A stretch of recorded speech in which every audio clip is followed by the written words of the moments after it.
ஆண்டவராகிய இயேசு கிறிஸ்துவின் நாமத்தினாலே உங்கள் யாவருக்கும் என் அன்பின் வாழ்த்துக்கள். எல்லோரும் சந்தோஷமாயிருக்கிறீங்களா? சந்தோஷமாயிருங்கள். எப்பொழுதும் கர்த்தருக்குள் சந்தோஷமாயிருங்கள். இன்றைய தேவனுடைய வார்த்தை, சிறகும் செதிலும் உள்ளவைகளை எல்லாம் நீங்கள் புசிக்கலாம். இன்றைய தேவனுடைய வார்த்தை, சிறகும் செதில்களும் உள்ளவைகளை எல்லாம் நீங்கள் புசிக்கலாம். வாங்கள் தேவனுடைய வார்த்தையை விசுவாசத்துடன் பொறுமையாக நிதானமாக நாம் கேட்போம்.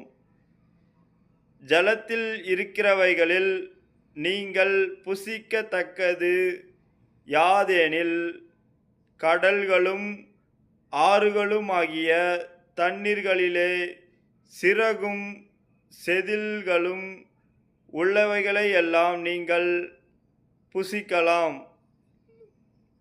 ஆனாலும் கடலும் ஆறுகளும் ஆகிய தண்ணீர்களில் நீந்துகிறதும் வாழுகிறதுமான பிராணிகளில் சிறகும் செதிலும் இல்லாதவைகளை யாவும் உங்களுக்கு அருவருப்பாயிருப்பதாக.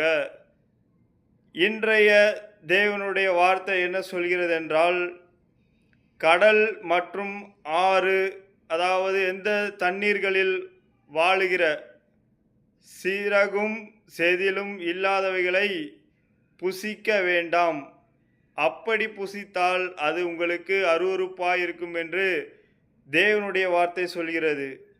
இன்றைய தேவனுடைய வார்த்தை நாம் கேட்டதுபடி, தண்ணீர்களில் வாழும் உயிரினங்களில் சிறகும் செதிலும் இல்லாதவைகளை நாம் புசிக்க வேண்டாம். தேவனுடைய வார்த்தையை கீழ்ப்படிந்து நடப்போம். இன்றைய தேவனுடைய வார்த்தையை பொறுமையாக நிதானமாக விசுவாசத்துடன் பார்த்த கேட்ட உங்கள் யாவரையும் தேவன் தாமே ஆசீர்வதித்து உங்களை பெருகவே பெருக செய்வார். Thank you friends. மறக்காமல் சப்ஸ்கிரைப் பண்ணுங்கள், லைக் பண்ணுங்கள், கமெண்ட் பண்ணுங்கள், ஃபாலோ பண்ணுங்கள்.